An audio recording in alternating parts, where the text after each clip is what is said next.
Olá a todos, o meu nome é Patrícia Rocha, sou fisioterapeuta e osteopata. Hoje vamos desmistificar a alimentação dos bebés. Há sempre muitas dúvidas, há sempre muitas questões nessa área, há sempre, há sempre assim algumas dificuldades quando falamos na alimentação dos bebés. Os pais muitas vezes convidar aqui a nossa convidada, entretanto. Espera aí. Então. Convidar. Ok, vamos lá convidar a nossa convidada. A nossa convidada é a nossa nutricionista, que já vou passar a apresentar. Cá estamos. Olá, Olá, sim, Teresa, muito bem-vinda. obrigada pelo convite para estar aqui hoje a conversar um bocadinho sobre a alimentação dos bebés. Muito bem. Portanto, a doutora Teresa Rodrigues é nutricionista, é licenciada em pós-graduada em obesidade e controle do peso, tem formação específica na área da nutrição pediátrica e atendimento nutricional à gestante. Portanto, é uma profissional que está mais que indicada para nos esclarecer, para nos iluminar, para nos ajudar nisto da alimentação dos bebés pequeninos, que nem sempre é fácil. Pois é uma fase que gera muitas dúvidas, e depois os pais têm muitas dúvidas e além disso ansiedade, stress, é tudo novo e por isso torna-se uma fase mais, não queria dizer difícil, não tão fácil, mas que podemos torná-la um bocadinho mais calma e tranquila, que é possível. Acho que é assim, sempre que há dúvidas, já estamos no. Sim. Sempre que um pai ou uma mãe tenham dúvidas, já estamos no caminho certo, porque significa que vão procurar Sim. E depois qualquer também há resposta. uma fase que por vezes também se torna mais difícil porque há muitas pessoas a dar palpites, porque há os familiares que dizem faz assim. Depois ainda gera mais dúvidas nos pais, dúvidas e ansiedade, cria muita ansiedade. Quando toda a gente dá um palpite diferente e depois diz, mas quando eu tive filhos, pessoas que já têm filhos adultos, no meu tempo não era assim, e depois não era assim, depois ainda se torna mais confuso, ficam os pais mais confusos. Bem, é bom rigor. A nutrição, a forma como os pais optam por alimentar os seus pequenos, os alimentos que vão oferecendo, o que procuram, etc., acaba também por entrar no que eu chamo de parentalidade, não é? Sim. Queria também transmitir aos pais que estão a ouvir ou que vão ouvir depois a posteriori, que realmente, como tu disseste há um bocadinho, vamos ouvir vamos ouvir, olha, vamos ouvindo várias opiniões, não é? E fica-se um bocadinho confuso, mas cada pai escolhe o seu caminho como pai, não é? Há pais Sim, sim. que optam E, e- por uma determinada alimentação, vamos chamar de vegetariano, pronto, muito bem. sim, e é isso, e cada pai, cada mãe é que sabe o que é melhor para o seu filho. E é isso também queria dizer hoje, transmitir que os pais fazem sempre o melhor o que podem. Por vezes podem não estar a fazer o mais correto, e é para isso que nós aqui estamos, para ajudar, mas que não se sintam culpados por não estarem a fazer o melhor, porque os pais fazem sempre o melhor que conseguem. E por isso continuam, quando precisam de ajuda ou para tirar dúvidas, nós estamos aqui para isso. E quanto aos métodos de alimentação nos bebés, existem vários métodos de introdução alimentar. Existe o método tradicional, o BLW, a alimentação participativa, e não há nenhum método melhor que outro. Todos os métodos são válidos e cada família é que tem que ver qual é o método que melhor se adapta ao seu dia a dia. E mesmo o bebê também é que nos vai dizer qual é o melhor método para aplicar em cada caso, porque cada bebê é diferente e nós temos que avaliar vários fatores, não podemos dizer que este método é melhor que aquele, todos são válidos. Muito bem.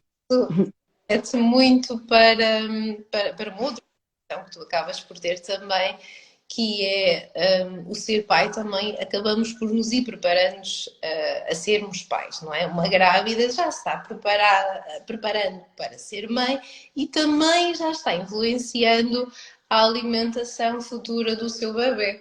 A burra o que a mãe come durante a Sim. gestação também vai influenciar o bebê que vai nascer. Sim, sim. Vai influenciar principalmente em termos da parte da saúde, mas também o líquido amniótico já fica com alguns sabores dos alimentos e já aí vai influenciar então o paladar do bebê. Mas depois na alimentação, na introdução alimentar, também não nos podemos esquecer que o bebê não conhece os alimentos, ele não sabe o que é um kiwi, ele não sabe o que é uma batata, por isso ele está a aprender tudo. Também é importante percebermos que ele está a aprender e por isso muitas vezes pode rejeitar os alimentos, tirar para o chão e não querer comer porque ele está a aprender e por isso é uma fase que também exige muita paciência e persistência. Temos aqui uma pergunta para ti, que suponho que seja uma mãe que esteja grávida, está grávida, e a pergunta é: quem está grávida de 4 semanas pode beber qualquer tipo de chá? Não, durante toda a gestação é preciso ter atenção aos tipos de chás que vai beber, porque os chás são feitos de plantas e as plantas têm alguns princípios ativos que são utilizados em medicamentos, por isso ainda não há estudos que comprovem que é seguro beber qualquer tipo de chá. Por isso, a recomendação é que evitar ao máximo os chás. Pode de vez em quando beber um chá de saqueta, de cidreira, de camomila, não muito concentrado, diluir ao máximo, de vez em quando pode tomar, ou se não, fazer chás mais naturais, com casca de limão, casca de maçã ou casca de laranja, esses pode beber, que é mais ou menos um carioca de limão, como nós chamamos, pronto. Assim, é uma espécie de chá de limão e esses sim. Mas agora chás de ervas, ter muita atenção, não pode beber qualquer tipo de chá. Muito bem, obrigada, Teresa. Espero respondi à questão. Realmente falarmos da alimentação dos pequenos, inevitavelmente acabamos por falar também, lá está, da alimentação na gravidez. Não é? E também um bocadinho dos pais. Estavas a falar há um bocadinho, Teresa, que portanto, cada família é uma família e que cada uma tem as suas dinâmicas, não tem os seus gostos, as suas. Claro que uma família que está em Portugal vai comer determinada comida, outra que esteja em França, os alimentos são ligeiramente diferentes. Mas o próprio bebê também pode ter as suas características, não é?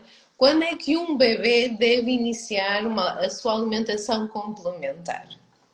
Então, assim, a recomendação da Organização Mundial de Saúde é que o bebê deve manter o aleitamento materno exclusivo até aos 6 meses.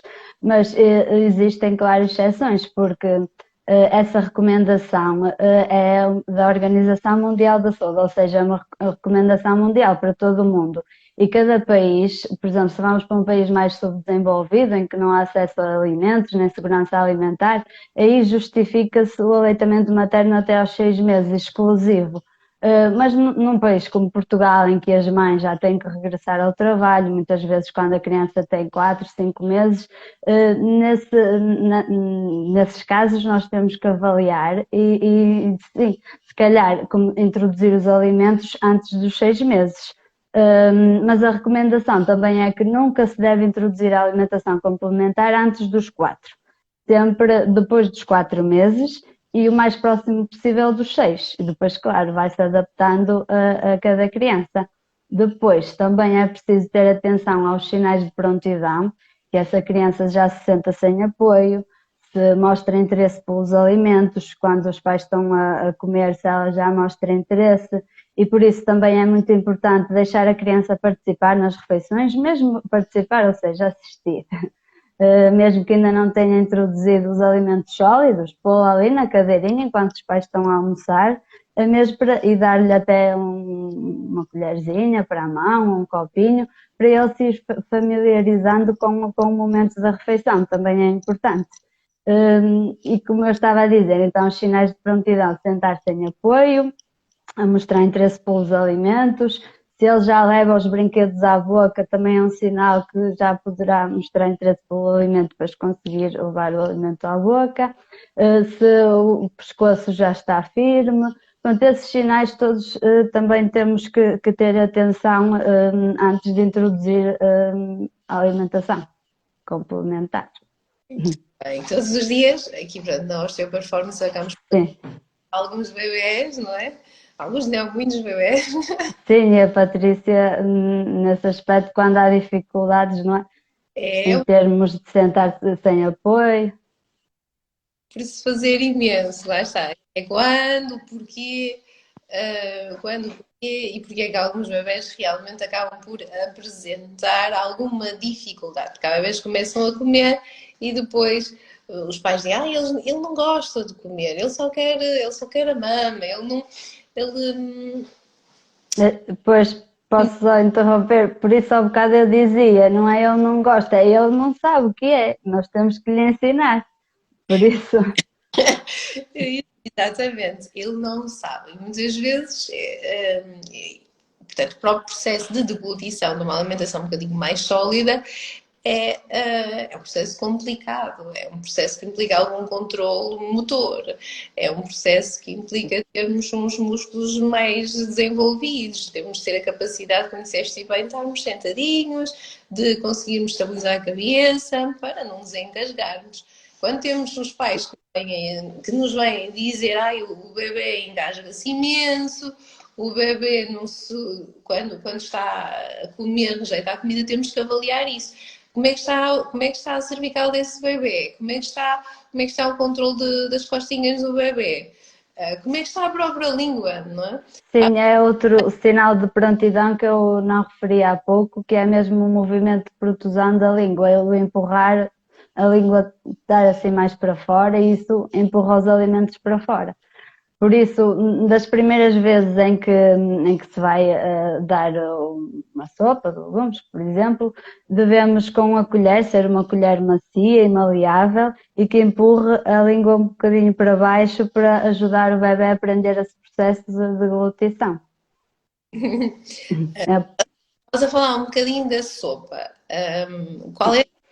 Deve sempre começar com a sopa ou pode-se recorrer a outro tipo de introdução alimentar? Qual é? De alimentos. Então, o bebê já tem o paladar doce, ou seja, já está aprendido, já conhece esse paladar. Então, recomenda-se começar pelos legumes para também o bebê aprender, entre aspas, a gostar desses sabores mais ácidos. Muitas vezes até a recomendação, as primeiras sopinhas é com batata e cenoura, que é mesmo para ter aquele paladar assim mais adocicado, ter mais aceitação. Na minha opinião, sim, eu recomendo sempre começar com os legumes e com a fruta. E depois, dependendo do método que a família escolha e que seja o mais adequado, depois a sopa em creme, depois ir aumentando as texturas ao longo dos meses, também é muito importante. Se for o método do BLW, aí os legumes têm que ter atenção aos cortes, os legumes e os alimentos que se oferecem ter atenção aos cortes e à cozedura, eles têm que estar macios. Ou seja, uma forma de nós percebermos se está numa boa textura é nós colocarmos na boca, e se nós conseguirmos com a nossa língua contra o céu da boca esmagar o alimento, está numa textura boa. Se não, porque se estiverem muito duros, aí há sim risco de engasgamento. Pois isso é o grande, Medo. todos os pais, não é? No processo inicial é muito comum o bebê ter alguma dificuldade ou mesmo apresentar o tal reflexo, que é um reflexo de proteção, de deitar Sim, sim. fora e ficam muito aflitos e faz com que muitos pais, durante muito tempo, se limitem a usar Oferecer. assim, só alimentos muito líquidos. Mas a bom Pois, rigor sim. não é apenas isso. Não podemos, os pais não podem ficar só. Se houver alguma dificuldade, falo como osteopata, se houver alguma dificuldade os pais tentam a introdução, o bebê já é um bebê crescido, já tem já se senta. E se houver alguma dificuldade na deglutição, com um bebê que se engasgue, o melhor é mesmo procurar um terapeuta da fala que trabalhe essa área da deglutição, procurem um osteopata que falem com o pediatra do bebê, porque não vale a pena estarmos a adiar o problema. Então, se o bebê engasga-se muito, já aconteceu aqui há bem pouco tempo, era um bebê que se engasgava muito, era um bebê que recusava alimentos um bocadinho mais, que fossem um bocadinho maiores, que não fossem passados, que não fossem totalmente triturados, e o problema estava na língua. O bebê tinha um freio que passou despercebido até ali. E no momento em que o bebê começa, portanto, a comer, aparece esse problema. Portanto, pais, estejam a ouvir, se houver dificuldade em progressivamente, como disse bem a Teresa, se deve ir progressivamente, aumentando as texturas, etc., tornando a sopa mais grossa, depois com bocadinhos, etc. Se houver alguma dificuldade, a solução não passa por voltar atrás e permanecer nas sopas durante imenso tempo. Melhor é mesmo Sim, o porquê. sim. Dos engasgamentos, até porque com líquidos, até com a própria saliva, nos podemos engasgar e o bebê se pode engasgar. Por isso, quando há risco de engasgamento, não tem a ver até com a textura dos alimentos, pode mesmo haver um problema, como no caso desse bebê. Por isso, o melhor é mesmo pedir ajuda e perceber a diferença entre engasgamento e o reflexo de gag. Isso é um reflexo de proteção e que muitas vezes os pais confundem com engasgamento. Que E, é uma defesa. pois é. Estavas a falar um bocadinho portanto, da sopa. Quais são os legumes que se devem introduzir ao início? Quantos legumes recomendas? Porque se formos ver, se estarmos a consultar alguns profissionais, cada um tem as suas A sua opinião. opiniões e já falamos aqui que, pronto, primeiro respeitar o bebê, respeitar a família e tentar encontrar o caminho mais adequado. Agora, Teresa, o que é que tu costumas aconselhar como primeiros legumes, por exemplo, na sopa? Sim, nos primeiros legumes eu aconselho a colocar dois a três legumes, a batata, a cenoura e a cebola, por exemplo, e depois ir variando.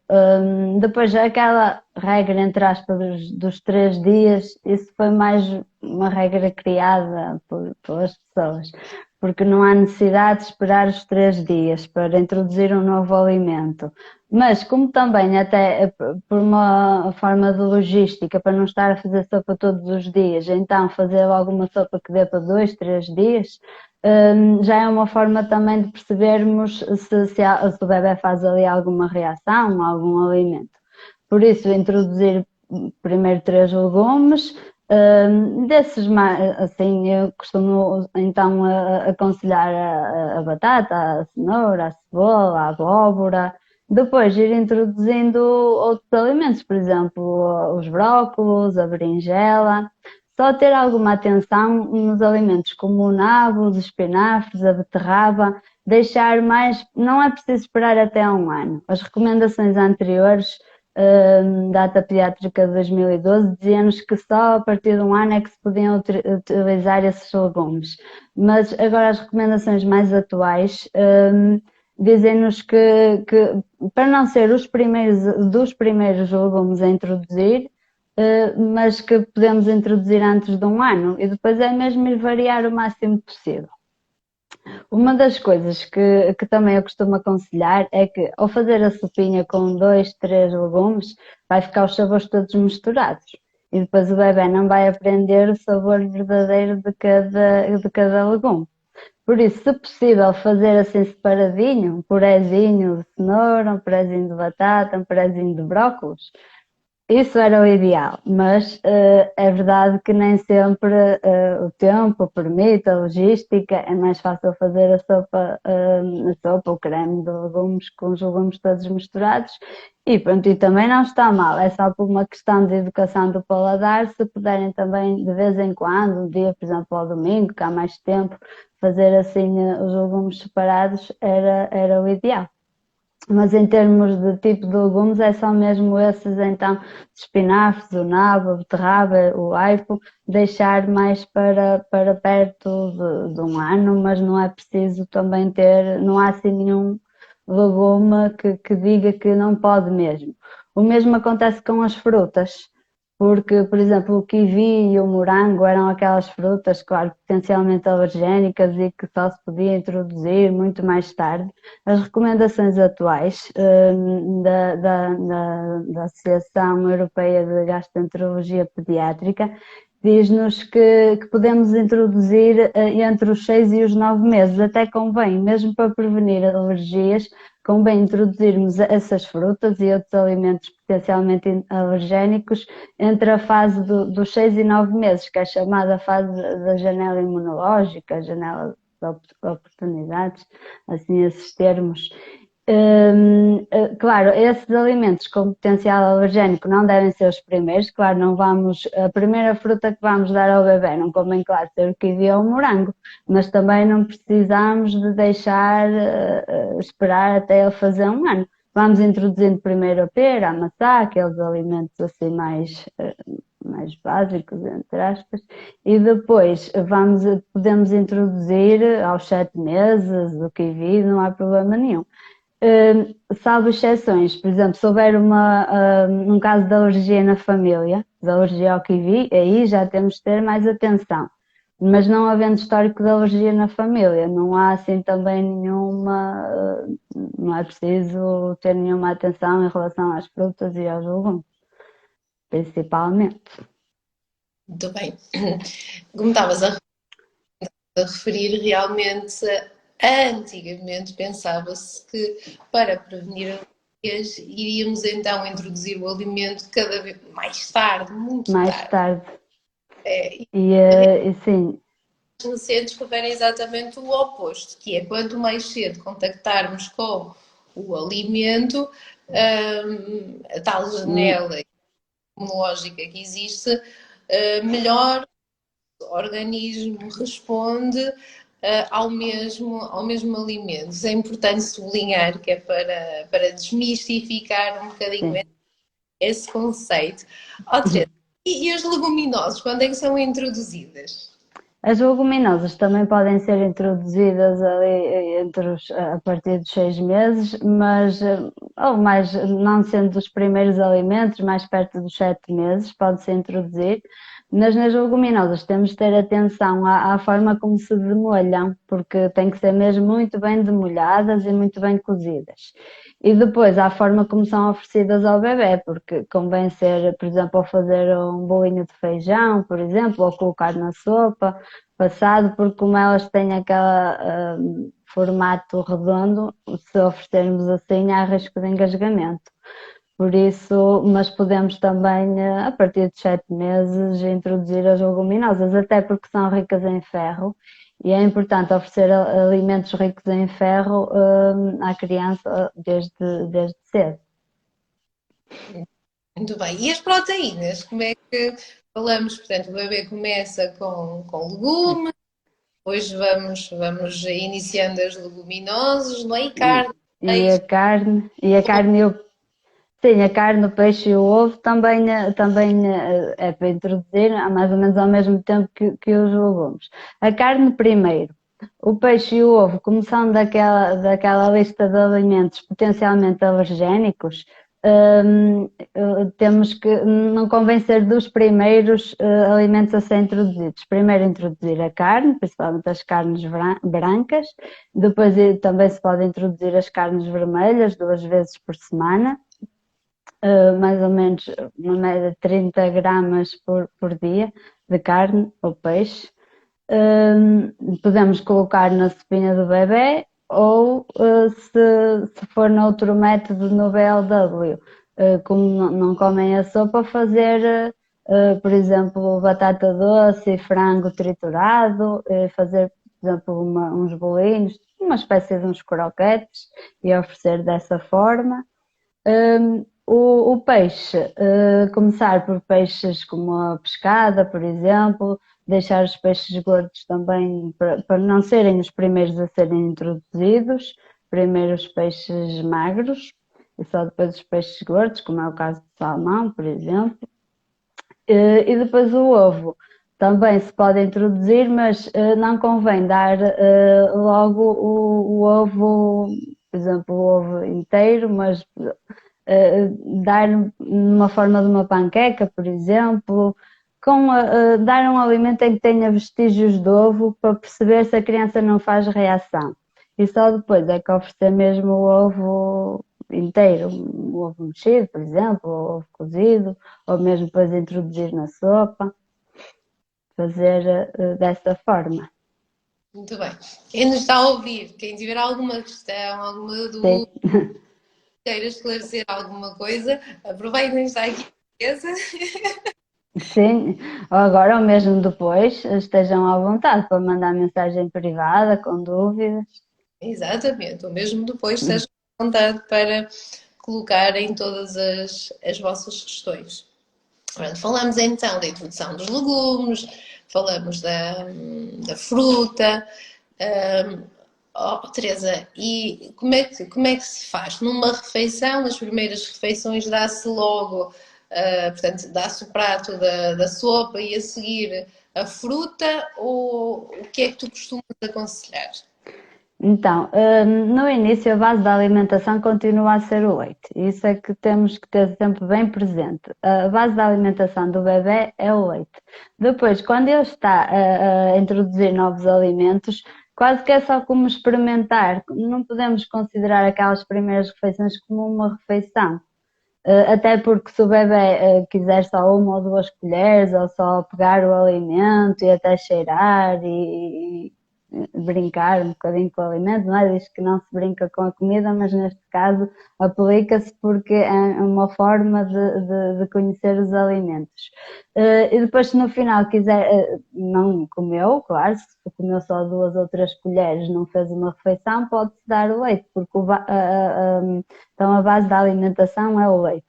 Por isso, nas primeiras refeições, não, ou começamos, ou oferecemos os legumes, se o bebê sim mostrar interesse, até podemos dar a fruta, mas as primeiras refeições não vamos considerar que seja, que se tenha que dar a sopa, depois a fruta a seguir, e depois o prato.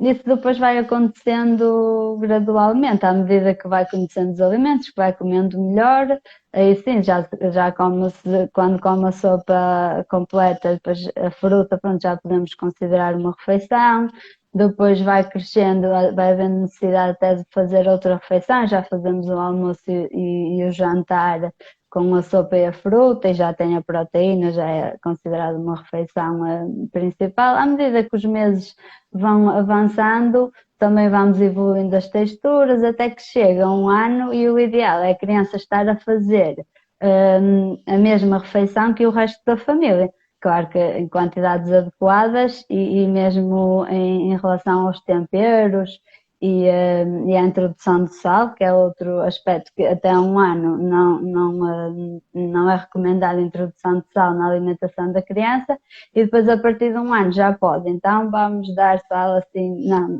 convém também dar o mínimo, colocar o mínimo de sal possível na refeição da criança e, se possível, mudar os hábitos de toda a família, aproveitar a fase de introdução alimentar para mudar os hábitos de toda a família para hábitos mais saudáveis, isso era mesmo o ideal, caso a família ainda não tenha hábitos muito saudáveis, porque claro que há famílias que já têm hábitos saudáveis e depois é só adaptar então à alimentação do bebê.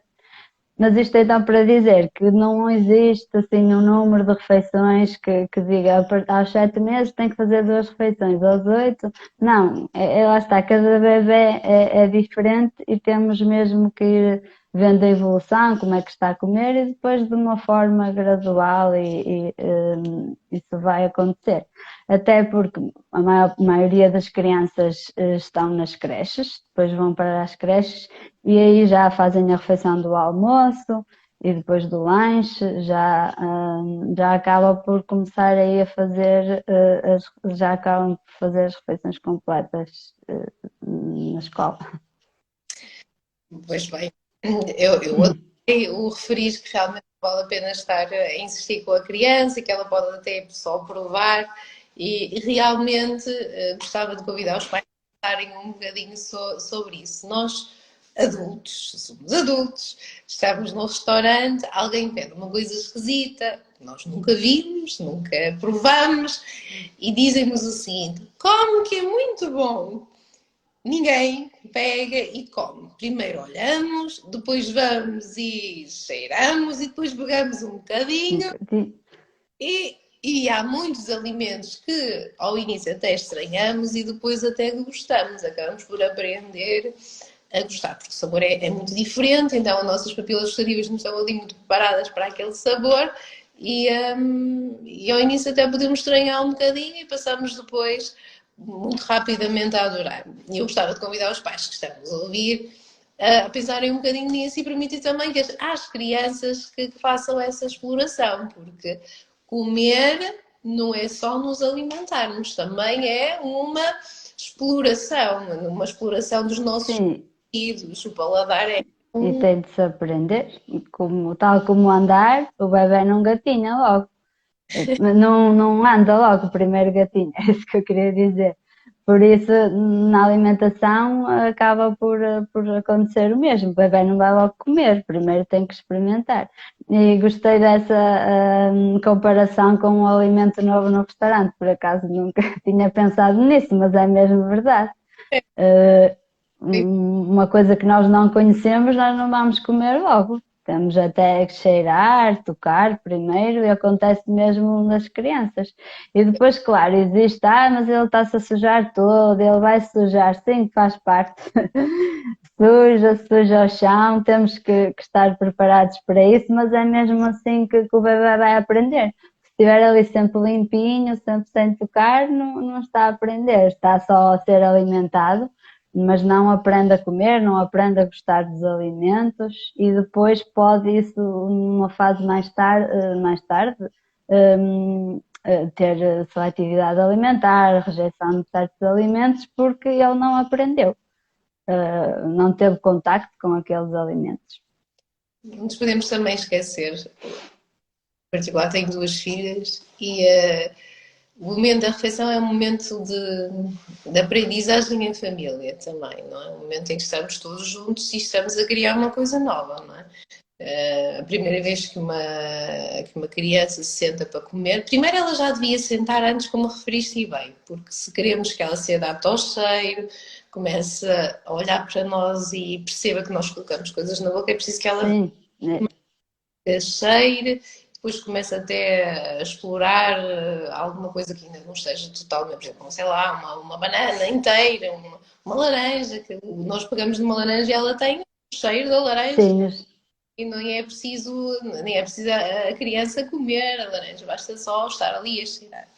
Estamos a criar um momento em família e quanto mais autónomo estiver a criança, quanto mais deixarmos a criança explorar esse momento, mais agradável ela se vai tornar. Se eu estiver primeiro a dar comida ao bebê, a dar comida ao bebê separado, depois eu sento-me para comer, o bebê já comeu, já explorou tudo o que tinha para explorar Então está ali a olhar para nós. Primeiro, temos um reflexo chamado reflexo gastrocólico, que ocorre em muitos casos. Os pais sentam-se para comer e o bebê acabou de fazer cocó. Quanto melhor eles estiverem integrados e tiverem a oportunidade, como falaste bem, de ir comendo, de ir explorando, de ir tocando na comida, mais agradável é também os pais. Não é só para a criança, é também para os pais. Ninguém gosta de comer a correr, ninguém gosta de comer a comida fria, ninguém gosta de estar a comer e estar constantemente a tentar ou controlar o que o bebê está ali a fazer, porque entretanto já está aborrecido, não é? Porque já fez o que tinha a. Sim, sim. Portanto, é um convite aos pais que nos estão a ouvir perceberem um bocadinho que realmente o melhor é se É prepararem importante. quando o evento ser, deixar ir fluindo e deixar ir percebendo o que é que o bebê espera, consegue e vocês também acabam por conseguir e permitir e pronto, retirar o melhor de vocês, do bebê e do espaço que tenham disponível. Teresa, e a água? A água, então, a partir do momento que se introduz a alimentação, os sólidos, a alimentação complementar, é importante oferecer água ao bebê durante o dia e mesmo durante as refeições. É importante oferecer sempre água também para a criança se habituar ao paladar da água e para gostar dessa bebida e para hidratar, que é importante. Por isso, a água é para oferecer sempre. Não há assim uma quantidade, certo? É ir Ah, e sim, existe as quantidades adequadas a cada idade, sim, isso sim. Mas, claro que depois também quanto à água da sopa, à água do leite, de quando a criança ainda, por exemplo, se for leite materno, também tem água. Mas a água se for leite artificial, a água que se utiliza para fazer o biberão também conta. Por isso, depois, dependendo de cada idade, há uma referência de quantidade de água, mas o importante é mesmo oferecer e até incentivar que a criança consiga beber pelo copo, para se tornar mais autónoma, e, hum, e é isso, é importante. A água é essencial em qualquer fase da vida. bem. E não deve ser oferecida em colher, então. Sim, também pode ser oferecido em colher. Sim, não há problema. Se a criança for mais fácil para aceitar a água, sim, pode ser em colher ou no copinho. Depois existem outros copos assim com os formatos também que ajudam a beber água. Mas isso depois também lá está, vai depender muito da criança. Há crianças que se adaptam logo muito bem ao copo, outras temos que ir incentivando com a colher. Pronto, mas temos que ver qual é a melhor forma que a criança bebe a água e oferecer sempre. Ter sempre água disponível é importante também quando já depois são crianças que já começaram a andar e assim ter um sítio onde a garrafinha está ali pousada ou até o copo para que a criança possa ir sozinha e beber, criar mesmo esse hábito, dizer, a tua garrafa está ali, naquele sítio, e ela anda a brincar e a qualquer momento vai lá e bebe. É importante também essa estratégia para que a criança beba mais água. Agora vamos falar, pedia para falar tema um bocadinho. Este tema acaba por trazer assim algumas, não é? Algumas, muitas dúvidas, porque implica muitas vezes saber ler rótulos, não é? Que é as papas. As papas, pois as papas é que... Ou não? Quais papas os pais podem escolher? Qual a melhor opção? Fazer em casa, comprar já feito? O que é que são as papas? Se calhar começávamos por aí. Teresa, Sim. o que é que. Eu acho que os pais acham que aquilo é um super alimento. Portanto, Pois. o que é que são, Teresa? E os pais, é assim, os pais sim acham que aquilo são um superalimento e não têm culpa de achar isso, porque a maneira como essas papas são publicitadas, e mesmo pegando numa caixa de papa, uma mãe que não tenha conhecimento nenhum sobre nutrição, sobre rótulos, açúcar, acha que está a dar o melhor ao filho. Lá diz que aquilo é o melhor do mundo, mas depois, com alguma calma, se formos analisar o rótulo, a maioria das papas têm quantidades de açúcar muito elevadas e normalmente ultrapassam o recomendado para uma criança. Por isso, as papas de compra, existe uma outra marca e uma outra variedade que sim que pode ser uma opção. Porque muitas vezes os pais deixam a criança com a avó ou com alguém e claro, para estar ali a dizer, para fazer uma papa caseira, explicar, pronto, assim, ocasionalmente dar uma papa de compra e uma papa que, analisando o rótulo, tenha baixo teor em açúcar, podem utilizar. Agora, para ser no dia a dia, eu não recomendo. Ao fazer, quando a criança assim, já faz um lanche, pode fazer uma papa mais caseira, até utilizando o leite do bebê, com cereais de aveia, ou mesmo com trigo espelta, ou farinha de milho. Fazer assim umas papas mais caseiras, com o leite do bebê. Depois há a questão de as papas de compra serem enriquecidas em ferro e por isso serem uma melhor opção até que as papas caseiras. Sim, mas nós podemos ir buscar ferro a outros alimentos, como a carne e as leguminosas, como já falámos anteriormente. Por isso, se a alimentação do bebê já for rica em ferro, se tivermos assegurado que ele já ingere as quantidades de ferro, também não nos vamos preocupar em dar uma papa só porque tem ferro. Pronto, mas sim, é um dos fatores que quando compramos uma papa podemos ter atenção se é enriquecida em ferro.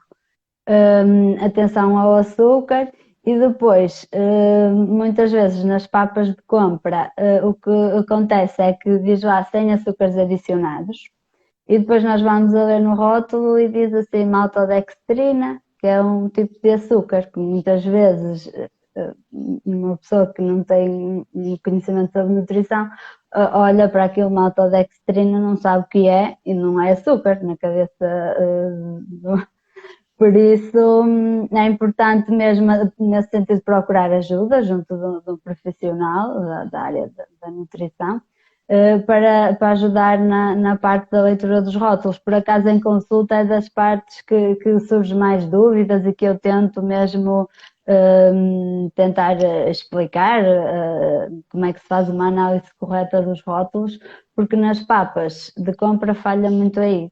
São muito ricas, têm muito teor de açúcar e por isso eu, assim, para o dia a dia não recomendo de todo. Ocasionalmente, assim, numa situação pontual, sim, podem dar, mas para o dia a dia as papas não são boa opção. E pronto, e é isso. Pronto, pode-se fazer uma coisa muito fácil que é fazer a fruta do bebê e colocar aveia. Por exemplo, já fica uma espécie de uma papa, mas que já não tem, só tem a fruta, o açúcar da fruta, mas esse açúcar é inofensivo. E, ou se não, fazer, por exemplo, aveia cozer a aveia com o leite que a criança está a tomar e já faz ali uma papa mais completa e depois até colocar na mesma fruta e já está ali um lanche completo sem adição de açúcares e óleos, porque além de açúcares, muitas papas também têm adição de óleos e outros aditivos que devemos evitar ao máximo. Uma forma de começar, para lá está, é recorrer a frutas e os bebés não. O mel não funciona com eles, não é? Não, o mel por dois motivos, principalmente porque é um açúcar e depois porque há risco de estar contaminado e de haver o clostrido botulino, que agora está, não sei se disse o nome certo, mas pode haver contaminação por esse micro-organismo e que é muito perigoso nas crianças, por isso o mel não é recomendado de todo, principalmente na alimentação das crianças. Mas está a recorrer à fruta, A será fruta é o melhor. peças de fruta mais ou menos por dia, ou não se pode na totalidade da fruta, mas quantas porções de fruta costumas recomendar por dia? Depende, depois também vai depender muito da idade, mas 2 porções de fruta, normalmente sim, mas depois vai depender muito da idade e dos alimentos que já introduziu, isso, mas 2 porções de fruta. E fruta mais cozinhada ou então mais triturada? Mais ao natural. A fruta, sim, também de preferência, se for uma fruta, por exemplo, a maçã, que é mais dura, ou a pera, quando está mais dura, que há mais risco de engasgo, aí sim aconselho a cozer, ou até a ralar, ou a cortar mesmo em fatias muito finas. Mas se for uma fruta mais molinha, por exemplo, a banana, dar ao natural, claro. Outras frutas assim, por exemplo, agora estamos numa época que ainda há diospiros, que é os diospiros mais molinhos, também é ótimo para a criança comer, até com a colherzinha. Mas o ideal é mesmo sempre a fruta ao natural.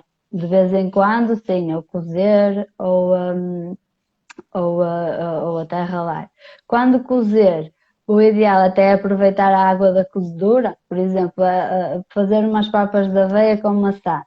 A cozer a maçã ou com a aveia, logo, tudo junto, para aproveitar ao máximo os nutrientes, ou se não, depois aproveitar a água de cozedura da maçã para cozer a aveia e há um maior aproveitamento dos nutrientes. Aqui está uma excelente ideia. A agricultura da maçã serve para depois fazermos então uma papa caseira e essa De aveia. Sim. essas Depois, diz. eu ia falar, porque estava a falar das papas e estava-me a lembrar de outro assunto que suscita muitas dúvidas e que é uma batalha quase diária, que são os iogurtes. Faz uma pergunta. Não sei, era, então estamos em sintonia. Então, os iogurtes, porque existem aqueles iogurtes, o meu primeiro iogurte, e esses iogurtes, quando vamos a ler o rótulo, aquilo tem um rótulo quase que não acaba, com tantos nomes, e são nomes de quê?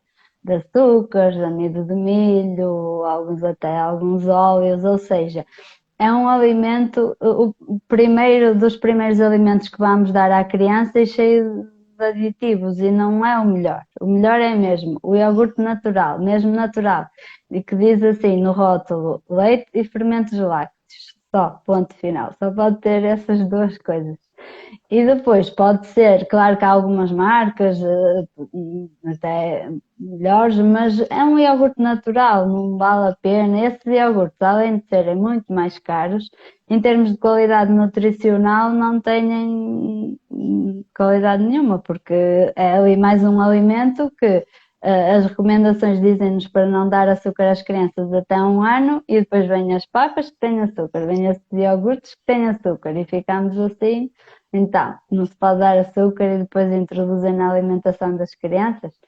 E depois, da maneira como falam desses iogurtes, que são os melhores, os pais também acham que estão a dar o melhor à criança. E não. O iogurte é sempre natural e o mais simples possível. Claro que no início também não convém dar logo um iogurte inteiro, é ir experimentando, por exemplo, pôr uma colherzinha de iogurte com a fruta para a criança, para ver se a criança não faz reação. Porquê? Porque o leite de vaca só é recomendado introduzir a partir de 1 ano de idade, mas por ser um alimento também potencialmente alergénico. Por isso, o iogurte, como é feito a partir do leite de vaca, também temos que ter algum cuidado na sua introdução, ou seja, não introduzir assim, dar logo um iogurte inteiro, dar só assim aos bocadinhos, para ver se não faz reação. Se não fizer reação, sim, a partir dos 8 meses já pode ser também um alimento para oferecer ao lanche, por exemplo. Mas ter atenção que até 1 ano a base da alimentação da criança continua a ser o leite, ou seja, não vamos substituir o iogurte pelo leite. O leite E continua a ser importante. e os chás e os sumos, esses. Isso é tudo de evitar também. Os chás, pela mesma questão que falei há pouco na gravidez, porque não sabemos se é seguro e por isso o melhor é oferecer a água. Os sumos, porque têm açúcar, também evitar ao máximo. E depois não estamos com aquela. Muitas vezes nota, oh coitadinho, ele quer. Ele não conhece. É isso, Ele ele não conhece esse alimento. Ele não conhece, logo não vai jogar porque ele não sabe o que é. E, e mesmo a questão do iogurte natural, é tudo porque os adultos têm ideia e o iogurte natural é azedo, então o bebê não vai gostar. E não é assim, porque eles gostam porque habituam-se àquele sabor e acabam por gostar, porque o paladar educa-se. E se conseguirmos educar logo desde pequeninos, vão se tornar adultos mais saudáveis. E já vamos incutir os hábitos saudáveis logo desde muito cedo e é muito mais fácil do que depois transformar hábitos alimentares na fase adulta. É mais difícil. começar bem é sempre o melhor que se pode Sim. conseguir. Começar logo bem e andar para o sucesso. Oh, Teresa, e em Portugal temos muitos pais a recorrer a uma consulta de nutrição para crianças com menos de 1 ano? Não existem muitos. Pela minha experiência, porque muitas vezes tem o pediatra e vão muito pelas orientações do pediatra. E que também são importantes. O importante mesmo era criar equipas multidisciplinares, aliar o pediatra ao nutricionista e outro profissional de saúde que fosse necessário, por exemplo, no caso das crianças que se engajam com facilidade, também nessa equipa multidisciplinar estar o terapeuta da fala, por exemplo, ou o osteopata, no caso da criança não se conseguir sentar corretamente ou ter algum problema na cervical. Por isso, era importante mesmo, nós estamos a trabalhar para isso e cada vez mais estamos a trabalhar em equipa. Isso é uma das mudanças que eu noto. Mas ainda é um caminho longo que vamos ter que batalhar porque e depois as pessoas, há muitas opiniões, lá está, há as recomendações, só que depois cada profissional também tem a sua forma de trabalhar e às vezes ainda cria mais dúvidas nos pais, que já estão tão ansiosos e com tantas dúvidas ainda ficam com mais dúvidas. Por isso era mesmo importante que conseguimos mudar um bocadinho assim a mentalidade e que os pais procurassem mais ajuda neste sentido, que não ficassem só por ouvir as opiniões, mas que fossem mesmo um profissional de saúde dessa área, neste caso da nutrição, para tirarem as dúvidas e perceberem o porquê, porque muitas vezes se nós explicamos porquê é que é assim, é mais fácil de levar à ação. Acho que procurar a informação certa de alguém que tem informação específica na área, que se dedique, que estude nutrição, será sempre o melhor. É sempre um local seguro para se conseguir uma informação fidedigna e adequada também ao bebê, porque numa consulta acaba sempre por recomendar. Primeiro, ensinam a ler rótulos, não é? Que é ótimo. Sim. Vai ajudar o bebê e a família toda.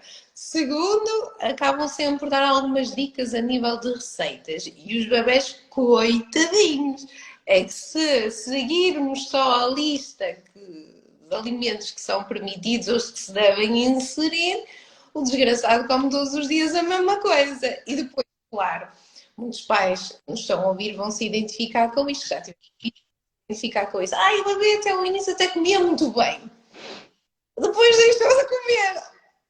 Não é? Se todos os dias estamos a oferecer as mesmas coisas, vai ter medo de variar na textura porque pode se engasgar, porque pode fazer alergia. E agora como é que eu substituo a papa?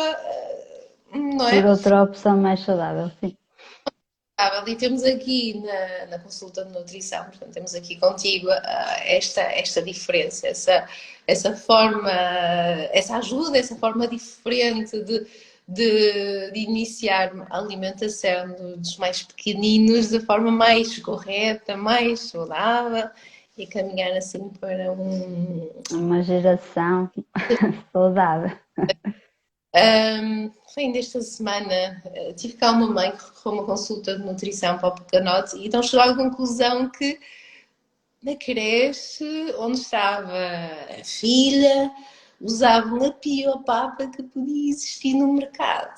E ela, e-mail, automaticamente vamos escrever o e-mail para que me expliquem porque é que realmente estão a usar esta papa, porque é que não optam por outra.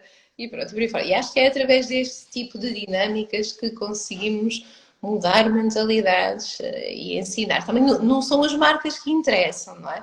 Também já me aconteceu há muitos anos atrás que os pais então vinham com uma marca. A marca o que é que contava? Não é? Depois as marcas vão mudando, as suas receitas Sim, ao longo dos anos e aquela que se calhar naquele momento era a menos má, passado uns anos já tínhamos outras opções. Passado um, sim. E mesmo dentro da mesma marca existem opções boas e opções menos boas, por isso temos mesmo que analisar o rótulo. Não podemos falar na marca, isso temos que analisar o rótulo porque eles também têm variedades dentro da mesma marca, é diferente. Por isso é mesmo importante. A leitura de rótulos é essencial. É mesmo. vamos incluir isso nas escolas. Sim, realmente era uma mais-valia. Logo desde o início, hum, eh, explicar, ensinar como é que se lê rótulos é mesmo muito importante. Muito bem, Teresa. Olha, estamos a chegar ao fim da hora. Temos aqui um conteúdo com muito valor. Só tenho-te a agradecer por De este nada. que nos disponibilizaste. Não sei se queres acrescentar alguma coisa. Qual é a mensagem que queres deixar aos pais? Que acho que é importante sabermos. É importante a principal mensagem que quero deixar é que tenham calma, paciência, levem esta fase com tranquilidade, que não estejam com stress, e que façam desta fase uma fase má, digamos. É mesmo com calma e paciência que o bebê está a aprender. Temos que lhe dar tempo e para se tornar um momento agradável para todos, porque senão acaba por se tornar um momento de stress quando a criança vai comer e temos que dar os alimentos à criança. Primeiro é isto, paz, tranquilidade nesta fase. E depois, a outra mensagem é que não se esqueçam que as crianças aprendem por imitação, tudo, aprendem tudo. E a comer não está, também aprendem por imitação, por isso é mesmo importante as refeições em família, quando é possível, e fazer as refeições o mais parecido possível com toda a família comer o mesmo, ou seja, é possível que o bebê esteja a comer a mesma refeição, claro, adaptado em termos de texturas e de temperos, mas que estejam todos a comer o mesmo. Por isso, é isso que eu queria deixar. As principais mensagens: tenham calma, paciência nesta fase e que os bebés aprendem por imitação, por isso é muito importante também mudar os hábitos da família e deixá-los participar nesse momento da refeição que é tão importante. Porque se nós pensarmos, quando é que nós nos juntamos? Em Portugal, nos outros países, penso que será igual, mas nós queremos festejar qualquer coisa, marcamos um almoço ou um jantar. Ou seja, são horas importantes. Por isso, façam dessas horas agradáveis e bons momentos. É mesmo isso. E qualquer dúvida, já disse, estou disponível, podem me mandar mensagem privada, ou depois marcar uma consulta, como preferirem. Muito bem. Teresa, mais uma vez, obrigada. a quem nos está a ouvir e pronto, qualquer dúvida, não hesitem em nos contactar. Até breve! Mas até breve, obrigada, tchau. Beijinho, tchau.